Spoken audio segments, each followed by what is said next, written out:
Good morning, DCO 3.0 Semester 2A students. This is Katie Birch. I'm the cooperative education teacher for this semester. Welcome back after a nice long weekend. It's nice to have you back. I've seen some assignments get handed in. That's wonderful. Today we're moving on to a new topic. You should have put your resume and your cover letter in a portfolio, which I'm going to show you how to do today. And then we're going to move on to topic 4, health and safety. One more time, the way to reach me is through email, kbirch@nnec.on.ca. Classes are Monday to Thursday, 9 a.m. Central, 10 a.m. Eastern. There's no class on Monday this week, just Tuesday, Wednesday, Thursday, so it should give you lots of time to catch up on your cover letter, your resume, and get on your workplace health and safety assignments. Today we are looking at adding your resume and your cover letter to your portfolio. I'm going to show you how to do that today. Then we're going to jump into topic 4. We're going to explore some workplace accidents and have a safety quiz. So all the things you need you will find in Google Classroom. Let's jump right on in. I'm going to show you how to add cover letter and resume to your portfolio. So you will see, I'm going to make sure that I handed assignments back in Google Classroom. You should see that if you submitted your cover letter and your resume, you would have had it back from me already. So here's the resume assignment. You'll see 2 assigned, 1 graded, 1 turned in. Let me see if there's a cover letter one. Okay, so we're going to say, All right, if you've handed in your cover letter and your resume, the way to add it to your portfolio is all you have to do, because I've given it back to you, is you can open it up. So I'm going to go to an assignment that this student has opened. Okay, to add an assignment to your portfolio, once it's been marked, you just go into your class, open the assignment. Let's pretend that it's this assignment. Okay, let's pretend this one needs to get added. Just open it up and you'll see that it's already been returned to you. All you have to do is go up to this folder here at the top of your assignment, click on the folder, and then you're going to go find your portfolio to put it in. So you'll see in My Drive, you should have, here we go, Demo 3 portfolio. There it is, and I can just move it right into my portfolio. Again, you can organize your assignments that way. So let's say I open another assignment. Here's an assignment that a demo student did. I say go and add that assignment to your portfolio. You're going to open it up. You're going to click on this little folder at the top of the screen. Hit the back arrow, back to My Drive. Okay, you should see a folder called your name with your portfolio. Move here. Awesome. And that way, me as the teacher, I can go in and I can take a look at those. See, I put information to use. You are going to put your resume and your cover letter. Once it's marked, you're going to put that into your portfolio. Okay, that's the instruction for today. Now we're going to jump in to Google Classroom, where we're going to start talking about workplace health and safety, and that's in DCO 3.0, classwork. We're going to topic 4. We're plotting right through this stuff, and you can open you'll see that there's a PDF. There's also some videos of classes attached there, which maybe I will remove because I want to make sure the correct videos are in there.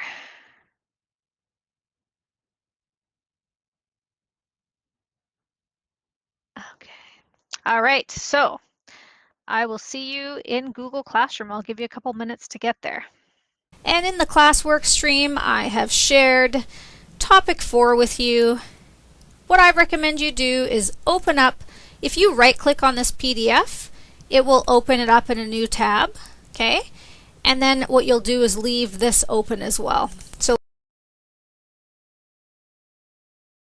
And then we're going to go back and forth between our assignments and our textbook. So let's make it nice and big so I can write all over it. Okay, what should you know about workplace safety? So we're going to take a look at a few of these pictures, and some of them might seem graphic and upsetting, but they're not as upsetting as if they actually happened in the workplace. So what I'm trying to do is show you images to stop this from happening so you aren't involved in any of these. So after we look at these pictures, we're going to read the box Workplace Accidents and You on page 32, and then we're going to use the questions to start a discussion on workplace safety. So I'm just going to give you a couple minutes to take a look. I'll make it a little smaller at these cartoons. On the top, it's big sale day and the store's about to open. Jenna has been ordered to fix a flickering ceiling light. The ladder seems old and unstable, but she doesn't want to complain because she's new, maybe. So get last year's stock out of here.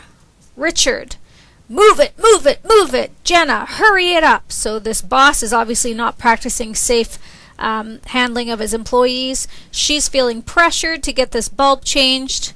So what do you think might happen? Sam, could you hold the ladder for a moment? It's not that high, just handle it, she says. Wait, Jenna, let me help. Richard, let her handle it. I need you here now. So this is not an uncommon situation that would happen in the workplace. So what do you think is unsafe about what's happening here? Have a think about it. So first of all, if we take a look at this boss is not using good practices because he's rushing.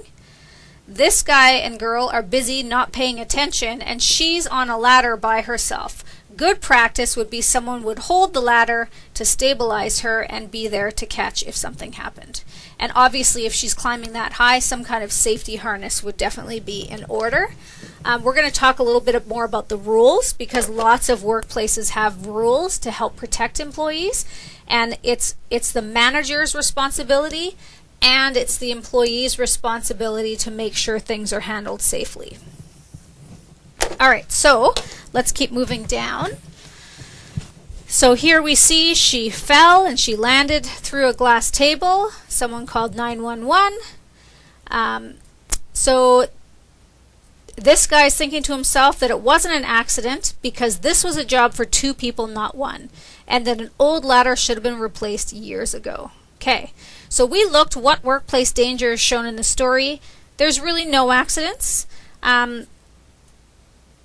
And we're not going to go on to the next task, but if you were asked to do something dangerous at work, would you do it? So I actually have a video to show you at this point, and it's a little bit graphic, but it just kind of highlights some things to watch out for, and I want you to carefully consider how things could have been handled better in these scenarios, and then we're going to work on it together. What's going on? There we go. I'm the sous chef here. With any luck, I should be head chef by next year. I've got this amazing fiancé, who I won't be marrying this weekend because I'm about to be in a terrible accident. But really, I should have cleaned up the grease over there, and they should never put the deep fryer so close.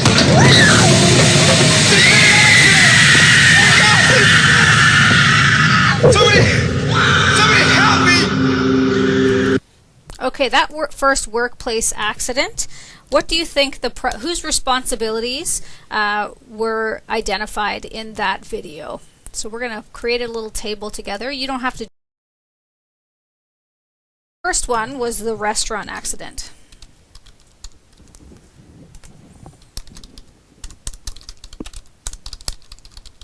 Okay, so who was responsible, do you think, in that accident?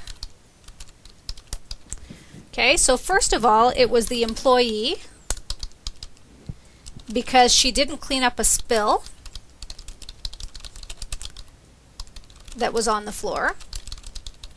Okay, another person responsible is the owner of the restaurant. What did they say about where things were laid out in the restaurant? Do you know? Maybe you know. My son's sitting in the radio station with me. What do you think, Ev? What else? What could the employer or could have done? Exactly. So the owner should place his kitchen in a safe manner. Not put grease. Not put, what was it? The deep fryer next to the stove, right? Okay. And so it's the employee's responsibility to make sure they clean up spills that were on the floor according to the safety plan of that workplace.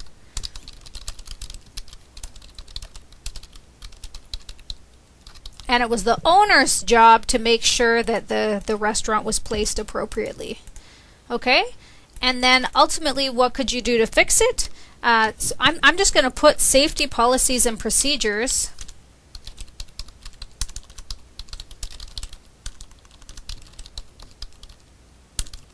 Clearly identified in the workplace. Clearly she didn't know. And also one big thing is to make sure employees aren't scared to say something. To speak up, because that's going to definitely make a difference in the workplace. Okay, so let's watch the next one. Think you can handle another one? Let's see.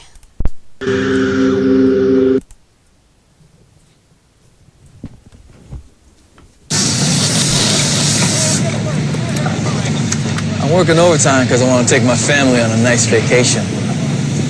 Soon they get a call telling them I was killed in an accident. But hey, I'm wearing a busted harness here. And the company should have checked those tanks. There's been an accident! Run, get some help! Okay, so let's go back to our document. So the type of accident and what happened was a construction. The worker was working overtime. Okay. What else was a problem? It was a busted, is what he said, busted harness and tanks, valid gas tanks. Okay, the gas tanks were expired.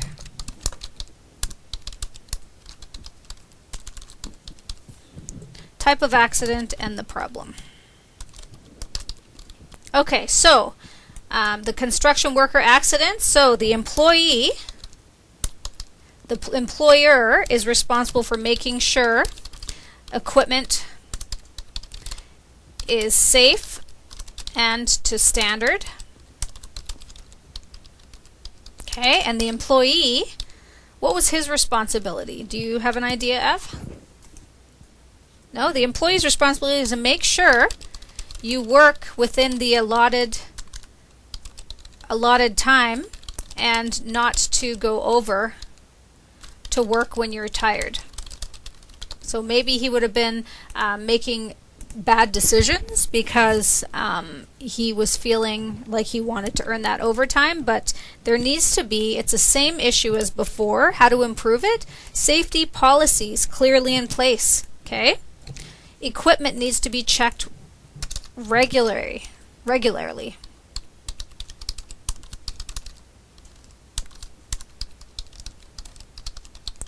Okay, we're going to watch the next video, and then I want you guys to go and fill in the last one yourself. So I'm going to show you the video, and then you're going to think about this by answering accidents in the workplace after watching the video. I'm just going to pop that video. Let's see.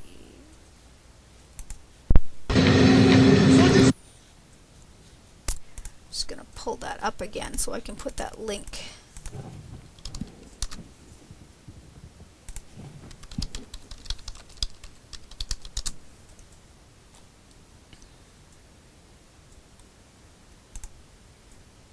Okay. So here it is here. I'm going to put that link right into that doc for you, so when you do the workplace accidents, you can watch it back if you want to. Are these too disturbing for you, Ev? They're okay? Alright, so we're going to move to the next accident. We saw the construction accident. Now we're going to go to the factory accident. Hey, Jim! You take care of that skid? Yeah. Oh, 911! We got an accident here! This was no accident. The company knows it's against code to store that much weight up there. I knew I should have been focused on what I was doing. And it's obvious the supervisor didn't report that broken shelf. Okay, so you're going to take that information from one of the accidents, this one or the next following two, and you're going to fill in that last. So this was the, what was that accident called again? It was called the factory accident. So you can fill in the factory accident. And tell me what it tells you about who was responsible for that accident. If you listen to the key words in there, you can hear what the employee is trying to say. So what I'm going to do is I'm going to go add that to your classwork, and I'd like you to fill in the last one. So we're going to go pop that in as an assignment, and the link is right in your assignment for you. Okay?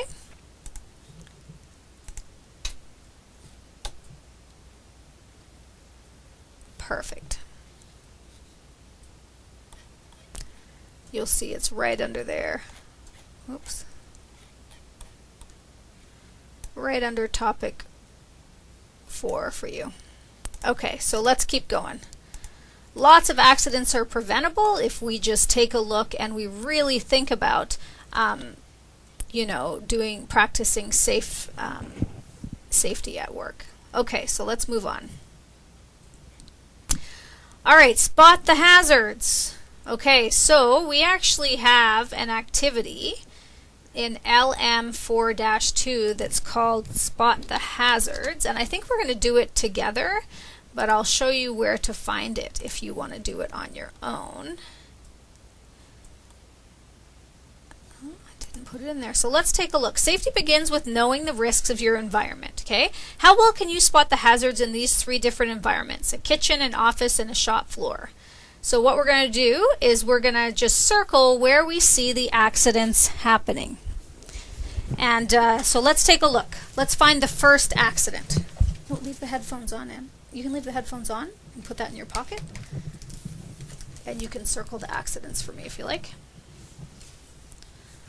Okay, so where's the first workplace accident ready to happen? What's happening? So go ahead and circle it. Okay, so someone has left a mop and a bucket on the floor and a spill is not cleaned up. And what could potentially happen is someone could slip, trip, and fall. That's a potential hazard. Where's another hazard? Okay, in that hazard, with the pots and the pans, there's flames, there's stuff on the stove, and there's no one monitoring what's happening on that side of the kitchen. So things that could happen would be fire, spills, grease spills. Okay, what's another workplace hazard? Okay, what's happening? Let's give it a circle. So the sink is full of dishes and the tap is dripping, which means more water can spill onto the floor, and that's another hazard. Exactly. Anything else in that picture? Okay, storing your tools away safely is super important. Yep, so having knives stored away and put in safe places so people aren't going to cut themselves. Absolutely. Any other workplace hazards in that workplace? Okay, and also there's lots of hazards in this. Leaving meat out on the counter without being refrigerated is definitely a hazard. Salmonella, those kinds of things. Also, using the cleaver and leaving it out with the blood on it, and do you see where, if we circle the carrot and the meat, do you see how the carrot that she's cutting is so close to the meat? That's called something called cross-contamination. When you're cutting vegetables that people eat freshly and then you have blood or meat out on the counter, that's when you run into you can cause your patrons to be super sick. So we're just going to erase those with the eraser, and then we're going to move on to the next picture. Okay, next picture. Okay, let's take a look at this one. Where is the first hazard we can see in this workplace? Oh, I see lots. Okay, so to fix something, you're shaking it and getting angry with it when it's plugged into the wall. Lots of hazards there. Okay, I see some more. Yeah, down here where there's a woman carrying boxes and there's a cord for the copier across the floor, that's definitely a tripping hazard. Okay, there's a woman on a swivel chair with wheels reaching something at the top, very easily could slide out from under her. Yeah, spilled coffee cup, that's also a hazard. Anything else? Boxes out on the floor, definitely a chaotic environment. The garbage can overflowing, that's just gross. And the coffee spilling on the computer, which is water and electronics, is never a good thing. Ooh, another really good one is chairs blocking the fire doors. I've been to so many communities and I've seen stuff just in front of fire exits. Yeah, you need to be very careful. How about all those cords over there? Those are not properly secured and they're all in the middle of the walkway. There's also water on the floor, and there's also a plant about to fall off that desk. So this office needs a lot of work. Okay, let's erase that and go to the next image. I'm sure you can find even more than I'm finding in these pictures. Okay, next one. All right, so there's a few hazards happening here. I don't see any safety equipment being worn by the people. There's also sharp objects on the ground. Yep. He's not using a mask and he's not paying attention to what he's doing on the drill press. This gentleman here is sanding. He's got no mask covering his face from the dust. He's not wearing gloves. There's someone on a ladder, reaching on a ladder, which is probably the worst thing you can do. If you look at those cans there, those cans are open and those fumes are around the environment. There's also the coffee cup sitting on top of that drill press that could hit someone's head. There's that trolley sitting in the middle of the room. Oh my gosh, if a safety inspector came into this place, there would be serious problems. Also, having those boxes stored way up high on those shelves is very dangerous. So that's another thing to consider. Yep. And what do you think? Take a look at that piece of wood that's on the floor in the bottom right corner. All that needs to happen is someone needs to walk on that and that plank of wood is hitting you straight in the face. Okay, those cords are not tied up properly, neither of them, the ones in the middle or by the guy with the sander. Exactly. Oh my gosh, these places are scaring me. Go ahead and erase that.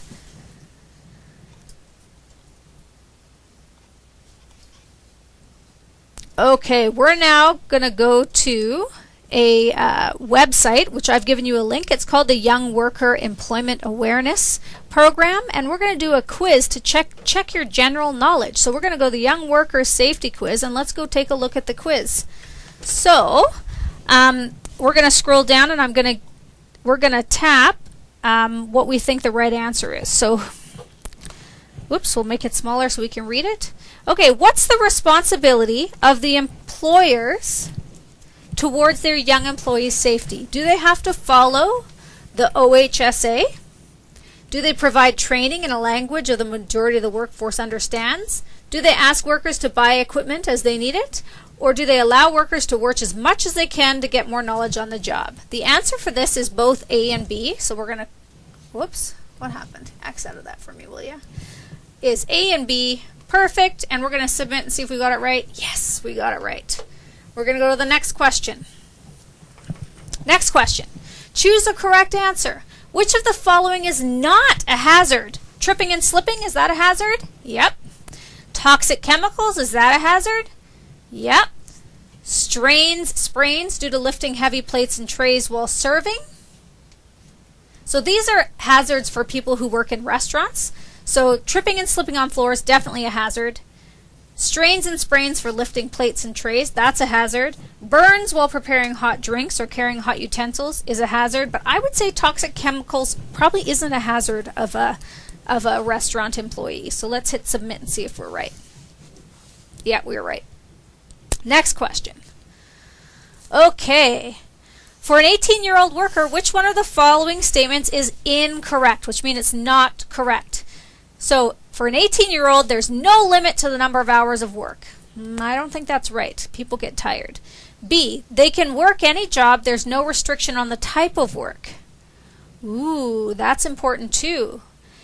C, they can choose to ignore all safe work practices at work. Or D, they are eligible to be paid the federal minimum wage, which depends on where they work. I would say that which statement is incorrect? I would say this is a tough one. Let's try C and see what happens. I feel like that. Oh, we're right. I feel like a lot of those, once a worker turns 18, they can perform any activity. There's no restriction to work hours. I didn't know that. However, it's a responsibility of the employees to adhere to the safe practices, which might involve the number of work hours you work, right? Next question. Okay, what's the minimum age of employment in non-agricultural sectors? Oh, that's a tough one. Non-agricultural. I want to say it's 14.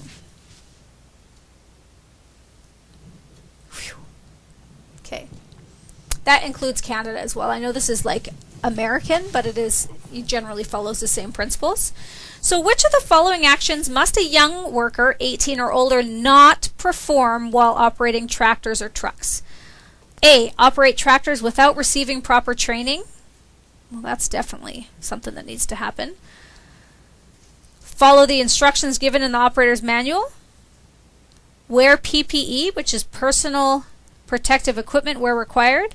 Or slow down on rough or muddy surface while taking turns and crossing slopes. What not perform while operating tractors? I would say it's D. I'm not sure though. This one's a tough one. No. Okay, let's try.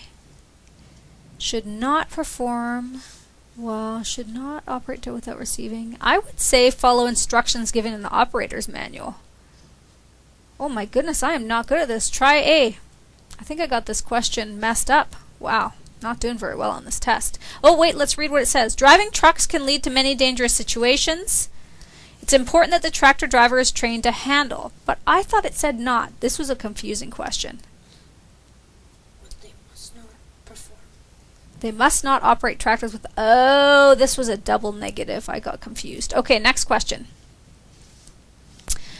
In US and Canada, one young worker is injured on the job every how many minutes, do you think? Let's take a guess. What do you think? Every 4 minutes? Let's try. Nope. Let's try another one. Let's try every 10 minutes. Sure. Nope, not every 10 minutes. Every 15 minutes, maybe? No, every 9 minutes. A young worker in North America is injured on the job. That's kind of scary. That's a lot. Okay, choose a correct answer. What are the responsibilities of young workers at work? Follow rules and regulations of the workplace? Yep. Use safe measures, protective equipment and clothing when required? Yep.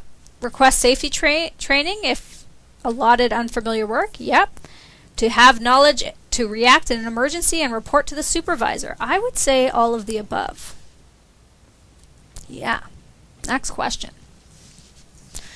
True or false? Young workers can exercise workplace safety rights and file a confidential complaint with OSHA if they find it hazardous and the employer neglects safety. That is true, true, true. Confidential means no one needs to know about it and you are not allowed to be punished for putting a complaint in. Alright, number 9. What occupations are prohibited, which means cannot be done for people under 18? They cannot manufacture or store explosives. They cannot work with radioactive substances. They cannot do trenching or excavating. Or they can't use power-driven machines for baking, meat processing, metal forming, or punching. Or all of the above. I would say all of the... I would say all of the above. Yeah. I'm surprised about the power-driven machines, but that makes sense. Okay, what among the following is not a reason behind the rising injury rate among workers? Inexperience and lack of training, lack of physical fitness, laziness, or hazards typical to workplace, including not a reason behind It's not a reason. I would say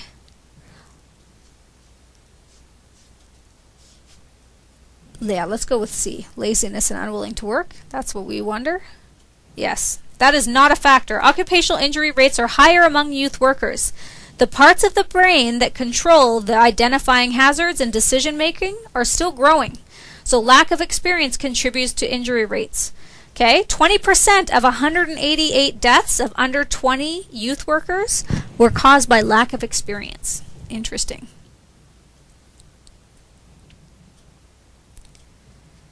All right, so if you would like to get your certificate, ooh, we got 80%, but we got to correct it. So what I'd like you to do is put that certificate in your portfolio. So put your name, okay, and enter your email address.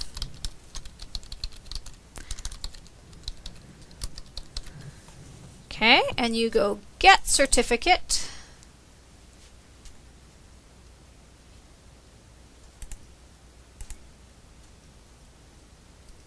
Okay, there's the certificate. Okay, it's even got my name on it. Ooh, how fancy. You're going to save it to your computer. You're going to call it Young Workers Certificate. Okay, save it somewhere where you'll remember, and you're going to go put it in your portfolio. We made a portfolio in your Google Drive on one or the first or second class. It's called, oh, I think I went in as DC030 student. Let's go in as my demo student.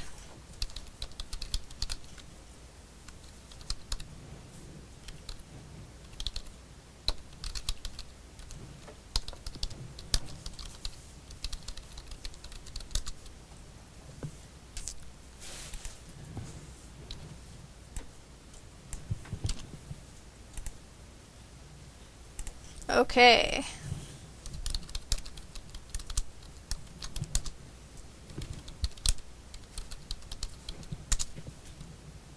So you created a portfolio in your drive. There it is, portfolio. And all you have to do is drag and drop that file into your portfolio. And there you've got another certificate to add to your portfolio as part of your culminating task. Awesome, we got a certificate today. Sweet. You can also yeah, you don't even need to submit that. Just pop it in your portfolio.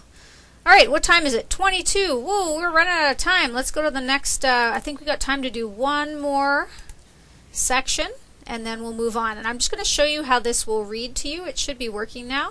What you need to know. So highlight what you want it to read. What you need to know 1 inch is the information, and the rest of this topic is your guide to workplace safety.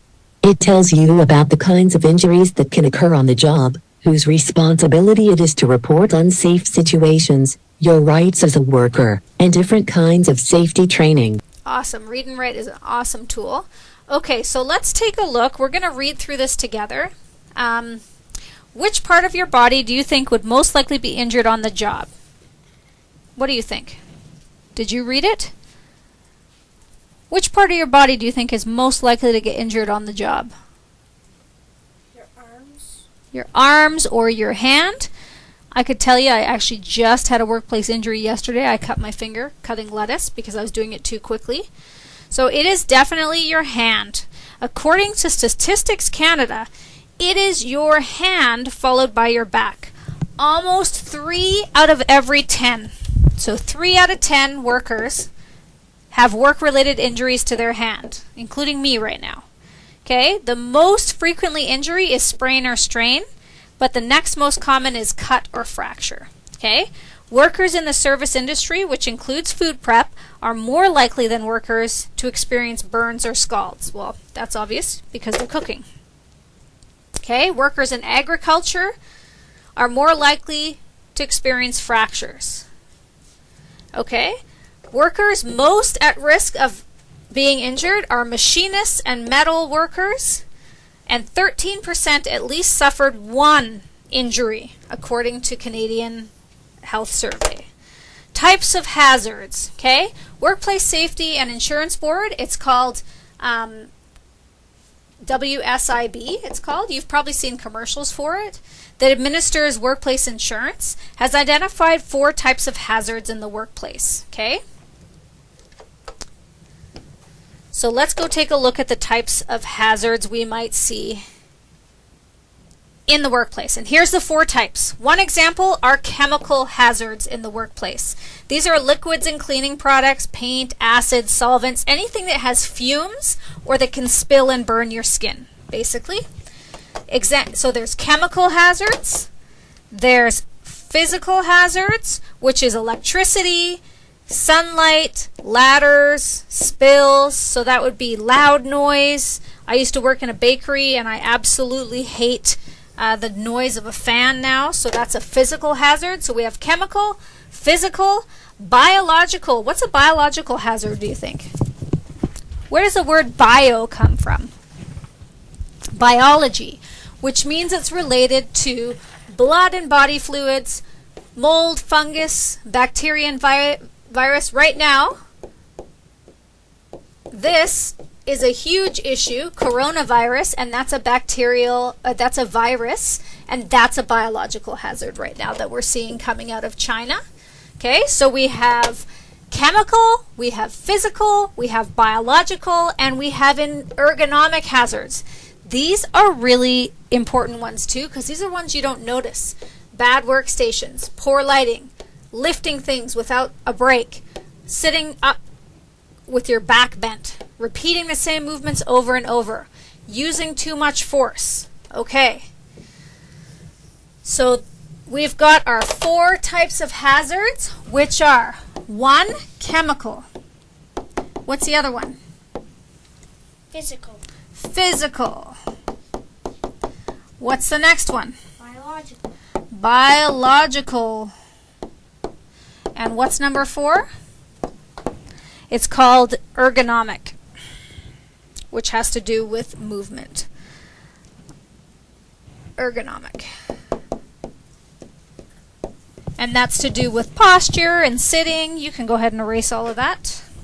So those are the 4 that are identified through the Workplace Health and Insurance Board, which is called WSIB. All right, those are important to know. Where do you think you could find some of these hazards? So pick 1 hazard in each category and suggest 2 jobs where we might encounter these hazards. And this is right here and here, and here, can't talk. Where do you think you'd find some of these hazards? Let's go take a look at that picture together. And the picture is just there for your reference. So you can pull that picture up if you like. But we're going to go find the view question. Okay, where in each of would you find hazards listed above? So why can I not answer the question? Oh, because I'm not a student. I'm going to go view it as a student so you can see. Classwork. We're going to go to the question, view question. There's the question. You're going to put your comment. Take a look at the picture. It's opened here. So where might you see, what kind of job might be in a chemical hazard? Where might you have to do that job where you're going to be exposed to chemicals? Pick 1 hazard in each category and suggest 2 jobs where you might encounter these hazards. So, for example, I would say that chemical would be a janitor and a hospital. And let's go take a look at the picture. And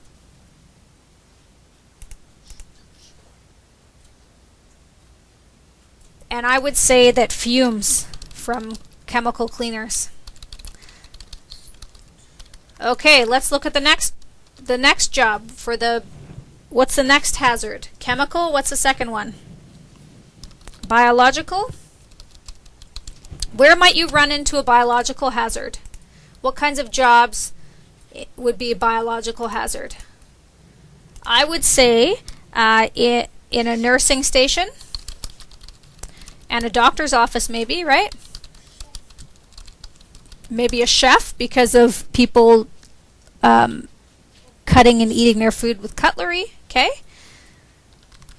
Okay, and then that would be with coming in contact with viruses and blood products. Okay, then we have physical hazard. Where might you come across a physical hazard? What kind of jobs would have a physical hazard? Let's take a look. Here's physical. So let's go with chef, and how about a construction worker? Okay, chef and a construction worker. And what's the physical hazard?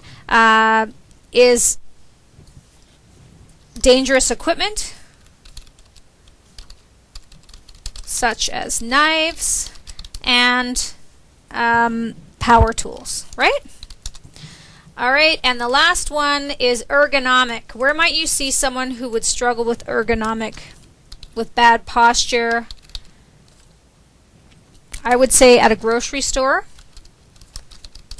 or a factory, and that would be repetitive motion, and that you would see that. So if you notice, a lot of grocery stores let you stand up and switch whether you're facing left or right, and that's so you can use different arms so you're not stuck on the same thing every single day.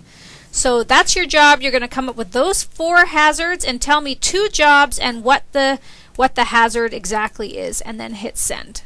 And then I'm going to get access to it.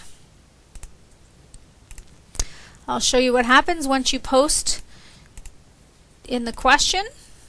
Okay, it will notify me that someone has commented, and then I can go take a look at your comment. Okay, and then I can respond to you. Okay, so that's what you're going to do. I think we are almost out of time, so we're going to stop there today. We're going to do some WHMIS training tomorrow, and then hopefully, let's see how much more we've got to get through here. We're going to go through the Occupational Health and Safety Act tomorrow. Then we're going to be talking about personal protective equipment. And then we're going to this might be 2 more lessons actually. I want to make sure I cover this really well, and there's a few assignments that need to be done. All right, we're going to stop it there tonight. Thank you. Have a super evening. I hope that you take the time to fill in your assignments and catch up on the classwork that needs to be handed in. Have a super night. We will see you tomorrow.